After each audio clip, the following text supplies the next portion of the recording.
Anji, welcome everyone. So, welcome to Judicial Officers Academy. So, I'm very proud today to welcome Mr. Anshul Lal Sharma with us. And before I say anything or ask anything from him, I would like to introduce that he has been selected as a judicial officer in Jammu Kashmir Judicial Service, and that too by rank 1. So, obviously, yes, it is so amazing to tell you that we have rank 1 with us, and it is. The person is called as Anshul Lal Sharma. So let's get out of this. और हम तो बातें करते रहते हैं क्या है क्या नहीं है, बट मैं आज चाहूँगा कि आज की जो जर्नी है, जो इस रैंक 1 तक की जर्नी है, मेरे से ज़्यादा अंशुल बताए that what has been the journey. And obviously मैं कुछ सवाल पूछूंगा ऑब्वियसली, और कुछ जो बच्चे हैं यहाँ पे उनके भी बहुत सारे क्वेश्चंस हैं, उनकी भी कुछ क्यूरियोसिटीज़ हैं, वो भी कुछ उनके एक्सपीरियंस सीखना चाहते हैं. तो आज हम रिक्वेस्ट भी करते हैं और एक तरह से पूछते भी है कि that how the journey has been from Anshul. तो चलिए लेट्स आउट ऑफ दिस. तो Anshul, welcome to judicial officers academy. Thank you sir. और सबसे पहले ये बताइए कि ऑब्वियसली हम यहाँ सिर्फ से पूछेंगे कि आपका एक्सपीरियंस कैसा था, क्या नहीं था, आपको कैसा लगा, क्या आपका स्ट्रगल था. बट उससे पहले जो हमेशा से मेरा एक पॉइंट रहता है, मैं आपसे पूछना चाहता हूँ, हैज़ इट संक इन, क्या आपको रियलाइज हुआ, क्या एहसास हुआ कि अब आप एक जुडिशियल ऑफिसर, एक जज बन गए हैं? नो सर, अभी तक तो नहीं लगा. अभी तक नहीं हुआ. तो आई होप सो कि ऑब्वियसली थोड़े दिनों में हो जाएगा, बिकॉज धीरे धीरे देखो होता क्या है कि हम जनरली वही चीज़ जो शायद सब करते हैं वो करते रहते हैं. और यहाँ पे अंशुल ने कहा कि शायद अभी तक मुझे वो चीज़ नहीं पता है, एहसास नहीं हुआ है कि मैं जुडिशियल ऑफिसर बन गया हूँ. I would pass the baton to Anshul and he would tell us that how it has been. तो मैं अंशुल इस बात से शुरुआत करूँगा कि पहले आप ये बताइए, क्योंकि शायद ये बहुत स्टूडेंट जानना चाहते हैं दैट हाउ इट स्टार्टेड, आप कहाँ से आपने लॉ किया, कहाँ से आप है बैकग्राउंड, कहाँ से युवा के, how you got into this कि आपको एक जज बनना है. So my name is Anshul Lal Sharma. Okay. और I am from Jammu and Kashmir. 2023 में मेरा लॉ कंप्लीट हुआ था from university of Jammu. The law school से मैंने लॉ किया था 2023 में. एंड आफ्टर दैट हमारा जुडिशरी का एग्जाम हुआ था 2023 में ही. Okay. After I think 20 days after my degree was complete. Okay, 20 days after the हाँ, तो अमेजिंग. और उस टाइम पे I was taking the coaching from Praveen sir only. Okay. तो मेरे को तब थोड़ा सा इंटरेस्ट ऐसे क्रिएट हुआ था Okay. पढ़ते पढ़ते. तो I was able to clear the prelims. I think after 1 month हमारा प्रीलिम्स था. ओके, प्रीलिम्स मेरा क्लियर हो गया था. अमेजिंग. एंड नवंबर 2023 में हमारा मेंस था. Okay. But unfortunately mains clear नहीं कर पाया. ओके. तो हमारा रिजल्ट आया था 6 मार्च 2024 को. तो आई वॉज वेरी डिसअपॉइंटेड कि मेंस नहीं हुआ. ओके. एंड बाद में हमारी मार्कशीट ऐसी होती है कि हमारी मार्कशीट बाद में आती है. तो हमारी मार्कशीट आई तो उसमें मैंने देखा कि मेंस क्लियर करने से मेरे सिर्फ 19 मार्क्स कम थे. ओके. तो उससे मेरे को काफ़ी ज़्यादा ऐसे बूस्ट मिला कि शायद मैं कर सकता हूँ राइट. अगर मैं ट्राई करूँ तो. राइट. तो फिर आई थिंक नेक्स्ट डे ही 7 मार्च 2024 को मैं घर गया. उस दिन मैंने अपनी बुक्स पकड़ी कि हाँ मुझे अब पढ़ना है. ओके. तो फिर मैंने स्टार्ट किया और एग्जैक्टली आफ्टर 14 months हमारी नोटिफिकेशन आती है 14 मई 2025 को ओके. कि जुडिशरी एग्जामिनेशन नोटिफिकेशन आती है. तो बस 14 months का मैंने मतलब प्रिपरेशन की थी अच्छे से. ओके. तो 14 months की प्रिपरेशन के बाद में you are able to clear at all, आपने वो पेपर क्लियर किया. देखो उससे पहले मैं एक और सवाल पूछूं, मैं इन जो भी डिस्कशन चलती है, मेरे को एक अमेजिंग चीज़ मैंने देखी कि आपने देखा किस प्रेसिंग के साथ में इनको सारी डेट्स याद है कि कब फॉर्म आया, कब पीटी दिया, कब पीटी का रिजल्ट आया, कब मेंस आया, और फिर फाइनली फिर उन्होंने बोला कि सर पूरे 12 महीनों में प्रवीण सर के साथ पढ़ के मैंने वो चीज़ वो पूरी कर ली. आपका जो फर्स्ट एग्जाम था, जो आपने फर्स्ट एग्जाम दिया, उससे सेकंड में आने में प्रीलिम्स में आपने क्या चेंज किया? एक तो किताब की बात, और मेंटली आपने उसको कैसे कोप अप किया, बिकॉज आपने बोला कि सर मेरा पहली बार नहीं हुआ. तो वो थोड़ा ट्रांजिशन ये बताया, वो जर्नी कैसी थी, क्या किया आपने? सर तो जैसे मैंने बताया मार्कशीट आई थी तो मैंने देखा कि मेरे कौन से सब्जेक्ट वीक है और आई से मतलब स्ट्रॉन्ग थे उस टाइम में. इंग्लिश मेरा बहुत वीक था, मैं तो फेल हो गया था मतलब इंग्लिश में. Very good. 33 मार्क्स चाहिए थे, मेरे 31 मार्क्स हैं 100 out of 100. तो फिर मैंने फोकस किया इंग्लिश पे मेंस, और कॉन्स्टिट्यूशन के भी मार्क्स कम थे तो मैंने उस पर फोकस किया. और ऐसे कभी बार मैं मन नहीं करता है कभी बार पढ़ने का, ऐसे मतलब कभी बार बंदा डिसअपॉइंटेड हो जाता है कि क्यों ना वेट करना पड़ेगा, क्योंकि भाई नोटिफिकेशन नहीं आ रही थी, रूल से 3 year वाला चल रहा था. तो मैं तो बड़ा ही ऐसे डिसअपॉइंटेड था कि अब कितना वेट करना पड़ेगा ऐसे वैसे. पर फिर भी मैंने सोचा, फिर मैंने देखा कि हमारे जिन सीनियर्स थे जिनका हुआ था, तो उन्होंने ना एक ना प्री अपॉइंटमेंट ट्रेनिंग लेटर मिलता है उनको. अच्छा. हमारे एक सीनियर उन्होंने उसकी स्टोरी लगाई हुई थी. तो मैंने उसका स्क्रीनशॉट लिया, उसको मैंने फोटोकॉपी किया और अपने रील में डाला. अबे अल्लाह से कि मतलब मैं भी देखना चाहता हूँ. उसमें मैंने ऐसे रैंडम डेट डाल दी मार्च 2026. ओके. ओके. तब डाली थी 2024 में. ओके. अब मैं जब देखता हूँ, घर जाता हूँ, जब मैं उसको देखता हूँ वो मार्च 6 से मुझे लगता है मैनिफेस्टेशन से मतलब काफ़ी फर्क पड़ता है. मतलब ओ भाई, it is an amazing story. I must tell. Photo भी बड़ा है उसके पास, अभी भी देखता हूँ कि March. It is an amazing story. मैं आपको ये बोलना चाहता हूँ कि वैसे मैं इंट्रोडक्शन में जब दूंगा तो मैं ये बोलूँगा मेरा नाम विजय शर्मा है। मैं जनरली मैं ये नहीं बताता कि मैं क्या था, क्या कहाँ से आया, बट जो भी मेरा एक्सपीरियंस है 12-13 साल का, जो भी मैंने जहाँ बिताया, तो मैं आपको बोलना चाहता हूँ, हमने स्टोरीज बहुत सुनी है, but for me it is surprise. मतलब मेरे को तो और लग रहा है कि मैं इनसे बातें पूछता रहूँ। बट एक चीज़ मैं बोलना चाहूँगा, इन्होंने अपनी चीज़ बताई, मैं जो चीज़ें सीखा शायद आप भी उस बात से एग्री करेंगे कि देखो, इन्होंने बोला कि सर जब मैं पहले फेल हो गया तो मैंने ये चीज़ देखी मैं किस में फेल हुआ, and that was the English subject, right. तो आपने बोला कि सर मैं इंग्लिश में किया, तो वही मैं बोला चाहता हूँ, it is an amazing aspect. At first everybody should learn कि यार हम अपनी गलतियाँ सुधारें, बिकॉज यही कहते हैं कि जो ह्यूमन बींग्स इंसान है वो अपनी गलतियों से सीखते हैं। तो मैं बोलूँगा कि यस, अमेजिंग असेसमेंट। सबसे पहले आपने अमेजिंग असेसमेंट करी कि आपने देखा आपकी कमियाँ क्या थी, जैसे आपने बोला इंग्लिश में मैं रह गया था, मैंने इंग्लिश बहुत वीक थी। और दूसरा आपने एक और चीज़ बताई, देन कॉन्स्टिट्यूशन, तो एक सब्जेक्ट। तो मैं आपको ही बोलना चाहता हूँ कि जितने भी लोग यहाँ पे सुन रहे हो, तो सबसे बड़ी बात यही है बेटा, दैट हम भी जब असेस करेंगे तो हमें असेस करना है कि हमारी डेफिशिएंसीज, हमारी कमियाँ क्या है। तो I would say first learning what I have learn from you is that amazingly we should know as individual human beings कि हमने क्या गलती की, और उसको जानना, और उसके बाद फिर से उसको ठीक करना, it is an amazing aspect. यहीं पर मैं कुछ एक ऐड चीज़ करना चाहूँगा। जब मैं पढ़ता था, जब मैं तैयारी करता था, तो one of my friends who is a जज नाउ, ये बात मैंने उसके भी अंदर नोट की थी कि हुआ क्या कि बेटा जब उसका पहली बार एग्जाम हुआ तो वो क्वालिफाई नहीं कर पाया। आई थिंक शायद वो थर्ड अटेम्प्ट में हुआ। बट व्हाट हैपेंड वो, जैसे आपने कहा, बिल्कुल अमेजिंगली ऐसी था कि उन्होंने फर्स्ट में क्या किया, उन्होंने देखा कहाँ कमी थी, और उन्होंने देखा कि जो ट्रांसलेशन पार्ट, जैसे आपने इंग्लिश बोला, तो उनका भी एक ट्रांसलेशन पार्ट था जहाँ पे वो वीक थे, और उन्होंने वो चेंज किया। तो ये भी बोलते हैं सेम। तो वही मैं बोलना चाहता हूँ कि बेटा सबको बोलना चाहता हूँ कि ठीक है, किसी का कॉन्स्टिट्यूशन, किसी का सीआरपीसी, आईपीसी होगा, बट आप भी इस बात को भी करते that language plays an important role.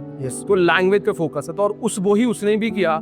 और मैं आप मानोगे कि जब वो सिलेक्ट हुआ फाइनल, तो टॉपर और उसमें एक डिफरेंस था कि लॉ में उसके मार्क्स ज़्यादा थे, लेकिन कहीं ना कहीं टॉपर के, लेकिन जो बाकी एरिया से ट्रांसलेशन है वो बेटर कर चुका था, बिकॉज वो उस पर फोकस था।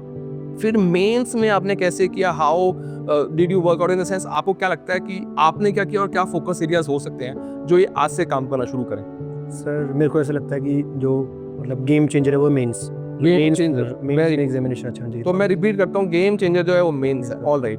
तो जैसे मैं बताया 14 मई को जैसे मेरी नोटिफिकेशन आई थी ना, ओके, तो उस दिन से ही मैं रोज के मतलब एक आंसर राइटिंग तो करता ही था रोज। और हमारा जो एक आंसर राइट है। ओके। और हमारा ऐसा था कि हमारी प्रीलिम्स की डेट अभी आई नहीं थी, नोटिफिकेशन के बाद आई थी काफी देर बाद। Very good. तो मेरे को टाइम मिल गया काफी उसको रोज एक आंसर राइटिंग करके ही सोना। मतलब जैसे मैंने बताया इंग्लिश मेरी ट्रांसलेशन वीक थी, तो मैं उसका भी रोज एक पैराग्राफ इंग्लिश टू हिंदी और एक हिंदी टू इंग्लिश ट्रांसलेट करता था। Very good. उसका मेरे को लगा काफी मेरी हेल्प हुई मतलब उसमें। तो बेसिक बात मैं अगर मैं बोलना चाहूँ, कंक्लूड करूँ कि दैट आपने बोला mains is a game changer. Yes. And second बात, I think it is about the practice and practice. तो अगर आपने एक सोच ले लिया और डिसाइडेड कि आप रोज एक मेंस करते हो, ऑब्वियसली, और वो भी तब जब आई थिंक प्रीलिम्स नहीं आया था, डेट नहीं आई थी, तो ऑब्वियस, तो ये बात है कि बहुत सारे वो हो गए होंगे। तो हाँ, 5 मंथ्स के बाद पीटी हुआ। तो आप 5 मंथ्स तक लगातार मेल्स करते रहे ऑलमोस्ट, ये कहना चाहते हो। और इसमें ट्रांसलेशन भी शामिल, आप English to Hindi, new English. तो वही मैं कहना चाहता हूँ, देखो आपके सामने हाउ जर्नी हैज बीन। चलिए, ये सब कुछ हुआ, and what about the interview aspect? जब आप इंटरव्यू में गए तो क्या थॉट प्रोसेस था, क्या हुआ, क्या सोचा आपने? सर जो हमारा बोर्ड होता है मतलब interview board, okay, they comprise I think 4 members. 4 members होते हैं। Sir one of the member is our PSC chairman. अच्छा, पीएससी के chairman. Yes sir, and one is एक जजेस हो, हाँ, justice of high court, civil most justice. Okay, and 2 other members, they are legal experts sir. Legal expert. Okay, So they have asked me like 4 questions, 16 question total for each of them. अच्छा, चार सब में पूछो। Yes sir, और एक ही question था जिसका मैं आंसर नहीं दे पाया था, वो जस्टिस ने पूछा था एक क्वेश्चन, अच्छा, उसका आंसर नहीं दे पाया था, बाकी I was able to give 15 अच्छा। तो मेनली जो एरियाज थे वो कहाँ से थे, मतलब जो आपके interview? Sir they asked me from contract, torts, Hindu law, Muslim law, अच्छा, बीएनएस, बीएसए, बीएनएसएस। ओके। तो कहीं ना कहीं ओवरऑल उन्होंने सब टच कर दिया, Yes. सब कहीं ना कहीं टच कर दिया, और ओवरऑल वो आपको जानना चाहते थे कि ये क्या है। कहीं भी जब आप इंटरव्यू में आपको प्रेशर लगा यार कि ये क्या हो गया, हो मैं कहाँ आ गया, ऐसा कोई प्रेशर लगा, या फिर आपको लगा नॉर्मल इजी? देखो, जो नेचुरल चीज़ें होती है, क्यूरियोसिटी वो तो है ही, लेकिन otherwise do you felt any pressure कि क्या होगा क्या नहीं? ऐसा प्रेशर हो सर, एक्चुअली सर मैंने पहले ही आई थिंक 6 मॉक्स पहले दे दिए थे मैंने। 6 months पहले। This was my first interview, तो मैं नर्वस तो काफ़ी था। ओके, वैसे मैंने मॉक दिया, मैंने प्रवीण सर को भी मॉक दिया था। ओके। तो मतलब this was your first interview? Yes sir. This was the first interview, right? Amazing. चलिए, मॉक्स दिए मैंने काफ़ी, जिससे मेरे को काफ़ी प्रैक्टिस होगी। Okay I think that help me in calm down करने में मेरे को काफ़ी हेल्प किया। अच्छा अच्छा, तो 6 मॉक से आपको बड़ी हेल्प मिली उसमें करने के लिए। तो no doubt what I am finding out that you are a man of you have nerves of steel, no doubt about that कि यार जो आपकी चीज़ें हैं, मुझे लगता है कि जब आप कुर्सी पर भी बैठेंगे तो you will be able to handle the code, कि अगर इधर से कोई एडवोकेट आर्ग्यू करते हैं, इधर से भी करते हैं, they are coming on to this, तो आई थिंक आप उनको संभाल लेंगे, वो तो है ही बात, वो तो धीरे धीरे सीखते हैं। बट नो डाउट अच्छा, what is your as by the way, अगर आप बताना चाहें तो आप एज कितनी है? सर दिस मार्च 4 मार्च को 25 का हो गया हूँ। 24th March 25, तो आई वुड से yes, obviously it is so amazing कि 25 की एज में you have such a maturity to tell the things, और आप उसको बड़ा हैंडल ज़बरदस्त किया। तो लास्ट में मैं ये बोलना चाहूँगा कि आपको कहीं ना कहीं अपनी जो जर्नी है उसमें अगर मैं आपसे पूछूं कि एक फोकस पॉइंट जहाँ पे आपने फोकस किया हो, या आपको लगता हो यार कि आप भी जो बच्चे बैठे हैं जिस पर मैं भी इंक्लूड होता हूँ, कि आप हमें क्या बताना चाहेंगे that this was the point जिस पे आप फोकस करें, मैंने किया आप भी करें, तो कुछ एडवाइजेस आप तरफ से देना चाहेंगे? पॉजिटिव एटीट्यूड और मैनिफेस्टेशन, जो मेरे पॉजिटिव एटीट्यूड और मैनिफेस्टेशन, तो नो डाउट एक सबसे बड़ी बात जो मैं आजकल देख भी रहा हूँ, ट्रेंडिंग भी मैनिफेस्टेशन, तो आप ये मैनिफेस्ट करें दैट यू आर दैट, तो शायद आपने भी एक मैनिफेस्ट किया। बट मैनिफेस्टेशन के अलावा अगर आप एक चीज़ बोलते हो तो वो आप क्या बोलते हो? अगर मैनिफेस्टेशन को हटा दे अगर हम, तो हम क्या बोलते हैं, तो आप क्या बोलेंगे उसे? Discipline discipline. मेरे को ये लगता मैनिफेस्टेशन एंड डिसिप्लिन। अब आप मेरे से बोलोगे सर कि जब वो बोल रहे हैं मैनिफेस्टेशन तो आप क्यों कर रहे हैं, आप बीच में क्यों बोल रहे हैं? देखो, मैं आपको बोलना चाहता हूँ कि मेरा मानना ये है दैट अल्टीमेटली कई बार ऐसे टॉपिक्स आते हैं जो शायद किसी को जब भी जाएंगे पब्लिक में तो सबकी अपनी ओपिनियन हो सकती है, तो मैनिफेस्टेशन में कोई क्वेश्चन करेगा, तो मैं आपको बोलना चाहता हूँ कि शायद आप मैनिफेस्टेशन पे क्वेश्चन करें या नहीं करें, वो एक अलग बात है। बट एक चीज़ है जो हमारे अंदर है कंट्रोल में, दैट इज डिसिप्लिन। और कोई चीज़, जैसे आपने पॉजिटिव बताया डिसिप्लिन है, कोई नेगेटिव चीज़ बताना चाहे कि यार ये मत करना, बिकॉज डूज एंड डोंट्स दोनों हम कह सकते हैं, तो ऐसी कोई चीज़ जो आप बोलना चाहते हो कि नहीं यार ये नहीं करना चाहिए? सर कभी बार ऐसा डिसअपॉइंट हो जाता है बंदा, या लेजीनेस रहती है कि आज रहने देता हूँ, कल करता हूँ। Very good. मतलब कल पे छोड़ना जो मुझे लगता है कि कल का बर्डन भी है, कल पे आज का बर्डन भी अगर डाल दिया तो फिर वो थोड़ा अमेजिंग, बिल्कुल सही। वो क्या कोई आता है ना कि आज पी लो नहीं तो चाय ठंडी हो जाएगी, तो कहीं ना कहीं वो बिल्कुल सही बात है। और मैं आपको सही को बताऊं कि आप ये मत सोचिए कि इट हैज़ बीन स्क्रिप्टेड, हम उसको स्क्रिप्ट कर रहे हैं, मैं सोच के वैसे भी, otherwise never script, no, it is coming out naturally, वो जो इंस्टेंट मूड होता है। और कोई क्वेश्चन पूछना चाहेगा, कोई ऐसा स्पेसिफिक क्वेश्चन आपको लगता है कि आपको पूछना चाहिए, आपने क्या किया क्या नहीं किया, एनीथिंग एल्स? मेरे को ऐसा लगता है कि इंसान को पहले ही पता होता है कि उसका वीक सब्जेक्ट कौन सा हो कौन सा है, तो इसलिए आई थिंक उसको टाइम ज़्यादा देना चाहिए जो वीक सब्जेक्ट है, और जो मतलब जो जिसमें आपको मास्टर आप हो, उसको थोड़ा टाइम, मतलब टाइम मैनेजमेंट करनी पड़ेगी आपको उन दोनों को लेके। तो जैसे मैंने किया, जैसे मैं जो आंसर मैं कल लिखता था उसको मैं अल्टरनेट डेज पे चेक करता था, क्योंकि अगर आप रिसेंटली लिख के चेक करोगे ना, आपको लगेगा वाकई ये तो परफेक्ट है, पर अगर आप गैप डालोगे ना 1 दिन का 2 दिन का, फिर आप उसको एज ए टीचर चेक कर सकते हो। तो मेरे को लगता है आपको 1 दिन का ब्रेक देके नेक्स्ट डे चेक करना चाहिए फिर उसको। क्वेश्चन ये था स्टूडेंट का कि अगर हमें लगता है कोई हमारा ऐसा एरिया जो कम है, और हम जब उसको लिखना शुरू करते हैं तो हम बार बार टीचर से चेक नहीं करा सकते, बिकॉज हमें लगता है कि शायद ठीक नहीं होगा या टीचर बिजी होगा, तो उसका सवाल का जवाब उन्होंने यही दिया है कि आप उसको 2 दिन बाद चेक कीजिए, because you as a teacher को सेल्फ कर सकते हैं और शायद आपका माइंड हेल्प हो जाएगा। और कुछ निखिल?